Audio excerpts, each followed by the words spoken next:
नमस्कार दोस्तों, आप सभी का इस वीडियो में स्वागत है। तो आज की इस वीडियो में हम जो टॉपिक कवर करेंगे वो है थियरीज ऑफ सोशलाइजेशन, समाजीकरण के सिद्धांत। तो जो इसमें हम फर्स्ट थियरी करेंगे वो है द इकोलॉजिकल मॉडल, पारिस्थितिक तंत्र, जो दिया है यूरी व्रोनफिन ब्रेनर ने।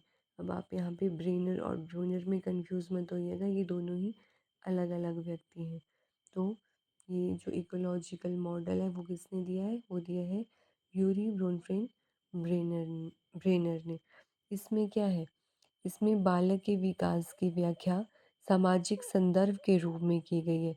मतलब जो बालक के विकास के बारे में जो भी बताया गया है वो किसके रिगार्डिंग, किसके संदर्भ में, रेफरेंस में बताया गया है? वो बताया गया है सोसाइटी के संदर्भ में। इसलिए क्या है, इस सिद्धांत को जैव परिस्थितिक मॉडल की संज्ञा भी दी गई है। किसको? द इकोलॉजिकल मॉडल को। और क्या कहते हैं हम? जैव पारिस्थिति परक मॉडल की संज्ञा दी गई है। The ecological system theory explains the changes that happen in a child and how a child's environment affect him as he grow and develops। क्या कहा गया है कि जो इकोलॉजिकल सिस्टम थ्योरी है, वो एक्सप्लेन करती है चाइल्ड के बारे में कि कैसे एक चाइल्ड है, उसका एनवायरनमेंट उसको अफेक्ट करता है उसकी वृद्धि और विकास के साथ साथ। एंड नेक्स्ट है how environment influence an individual, कि कैसे जो है एनवायरनमेंट जो है एक इंडिविजुअल को इन्फ्लुएंस करता है, कैसे वातावरण एक व्यक्ति को प्रभावित करता है। And how a child react toward environment, और एनवायरनमेंट के प्रभाव के बाद कैसे वो बच्चा उस एनवायरनमेंट के प्रति रिएक्ट करता है। तो ये सब बताया गया है द इकोलॉजिकल मॉडल में। यह सोशल एंड इंडिविजुअल डेवलपमेंट की थ्योरी है। किसकी थ्योरी है ये? सामाजिक और व्यक्तिक विकास की। और इसमें जो इम्पोर्टेंट है वो है इस मॉडल के 5 लेवल दिए गए हैं। कितने लेवल दिए गए हैं इस मॉडल के? 5, जिनको हम एक ट्रिक से याद रख सकते हैं। वो ट्रिक है MMEMC। क्या इनके नाम है? जैसे मान लो ये आपके पास बीच में है इंडिविजुअल, कोई चाइल्ड है। उसके बाद जो पहली स्टेज आएगा, जो फर्स्ट टाइम है, वो है माइक्रो सिस्टम। फिर है आपका मीज़ो सिस्टम, फिर है एक्सो सिस्टम, फिर है मैक्रो सिस्टम, फिर क्रोनो सिस्टम।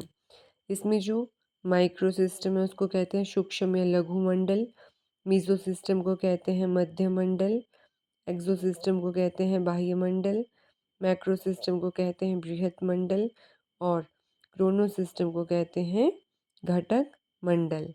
तो अब हम इनके बारे में वन बाय वन जो है डिस्कस करेंगे। तो जो फर्स्ट वन है हमारे पास वो कौन सा है? वो है माइक्रो सिस्टम, लघु मंडल। इसमें क्या होता है, जो माइक्रो सिस्टम होता है ये बच्चे को डायरेक्ट, इसमें क्या है, बच्चे डायरेक्ट इन्फ्लुएंस होते हैं। मतलब बच्चा जो है डायरेक्टली इंटरेक्ट करता है किसके बीच में? Family, friends, school etcetera. मतलब जब बच्चा पैदा होता है तो वो क्या होता है, सबसे पहले अपनी फैमिली में आता है। वो अपनी फैमिली मेम्बर के साथ जो है इंटरेक्ट करता है। उसके बाद जैसे फ्रेंड्स हैं, फ्रेंड्स के साथ भी वो डायरेक्टली इन्वॉल्व होता है, खेलता है या पढ़ता है, तो उसकी डायरेक्ट इन्वॉल्वमेंट होती है। स्कूल में भी वही है, स्कूल में भी फ्रेंड्स होंगे, टीचर्स होंगे, तो वो क्या करेगा? उनके साथ डायरेक्टली इंटरेक्ट करेगा, प्रत्यक्ष रूप से उसका इंटरेक्शन होगा उनसे। ये हो गया आपका माइक्रो सिस्टम। नेक्स्ट स्टेज है वो है, जो लेवल है वो है मीज़ो सिस्टम, मतलब मध्य मंडल। इसमें होता है relationship between people and child या सेटिंग्स। अब सेटिंग्स का मतलब ये नहीं है जो गर्लफ्रेंड बॉयफ्रेंड वाली आपकी सेटिंग्स होती हैं। यहाँ पे सेटिंग का मतलब है जो सोसाइटी के सेट रूल्स एंड रेगुलेशंस होते हैं वो। तो relationship between people and child या सेटिंग, इसमें क्या होता है, जब माइक्रो सिस्टम के एलिमेंट जो हैं जैसे फैमिली, फ्रेंड्स, स्कूल आपस में क्या करेंगे, इंटरेक्ट करेंगे, तो वो मीज़ो सिस्टम में कन्वर्ट हो जाएंगे। जैसा कि मैंने आपको बताया था, माइक्रो सिस्टम के एलिमेंट है फैमिली, फ्रेंड्स और स्कूल। जब ये आपस में इंटरेक्ट करेंगे तो वो कन्वर्ट हो जाएगा हमारा मीज़ो सिस्टम में। जैसे होम हो गया और स्कूल, ये क्या है, माइक्रो सिस्टम के एलिमेंट है। जब ये दोनों आपस में इंटरेक्ट करेंगे, कैसे इंटरेक्ट करेंगे, जैसे स्कूल में हो गया पीटीएम, पेरेंट्स टीचर मीटिंग, तो वहाँ पे क्या होगा, होम से बच्चे के पेरेंट्स होंगे, स्कूल में टीचर्स होंगे, बच्चा भी होगा वहाँ पे, तो वो इंटरेक्ट करेंगे दोनों, और बच्चे के रिगार्डिंग जो भी क्वेश्चंस होंगे पेरेंट्स के या जो भी क्वेरी होगी वो करेंगे। तो इसमें जब दोनों इंटरेक्ट करेंगे तो ये कन्वर्ट हो जाएगा मीज़ो सिस्टम में। वैसे ही थर्ड वन है एक्सो सिस्टम। एक्सो सिस्टम को हम कहते हैं बाह्य मंडल। इसमें क्या होता है, बच्चे पर इनडायरेक्ट इन्फ्लुएंस होगा, मतलब अप्रत्यक्ष प्रभाव होगा। किसका होगा अप्रत्यक्ष प्रभाव, जैसे उसके पेरेंट्स हैं।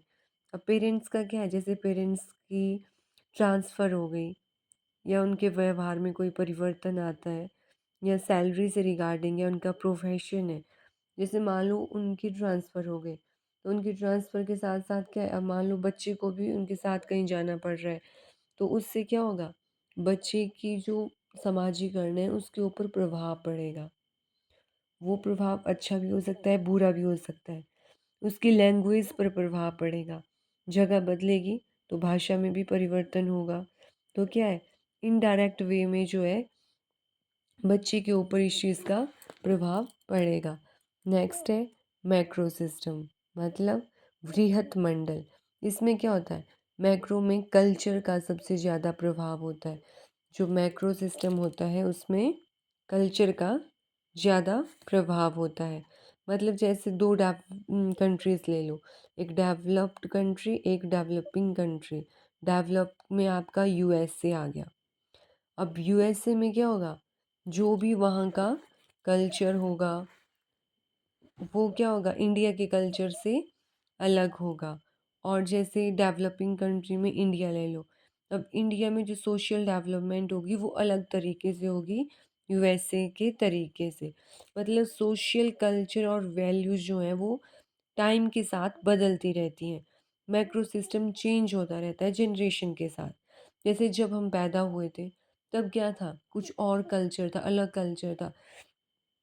फॉर एग्जाम्पल के लिए आप ले लो, जब हम पैदा हुए थे तो क्या था, उस टाइम पे फ़ोन का इतना यूज़ नहीं था, मोबाइल फ़ोन्स का इतना यूज़ नहीं था, यूज़ था लेकिन बच्चों के पास वो इतने बड़े पैमाने पर नहीं होता था। लेकिन आज आज जो बच्चे पैदा हो रहे हैं उनके पास क्या है, अभी वो साल 2 साल के होते नहीं उनको फ़ोन पकड़ा दिया जाता है। परमानेंट नहीं, बट देखने के लिए वीडियोस देख रहे हैं, कुछ भी देख रहे हैं, यूज़ कर रहे हैं। लेकिन हमारे टाइम में क्या थी, ये चीज़ बहुत रेयर थी। तो क्या हुआ, जो मैक्रो सिस्टम है वो चेंज हो रहा है। कैसे, जैसे जनरेशन और टाइम बढ़ रहे हैं वैसे ही इसमें भी परिवर्तन आ रहे हैं। उसके बाद आ गया क्रोनो सिस्टम।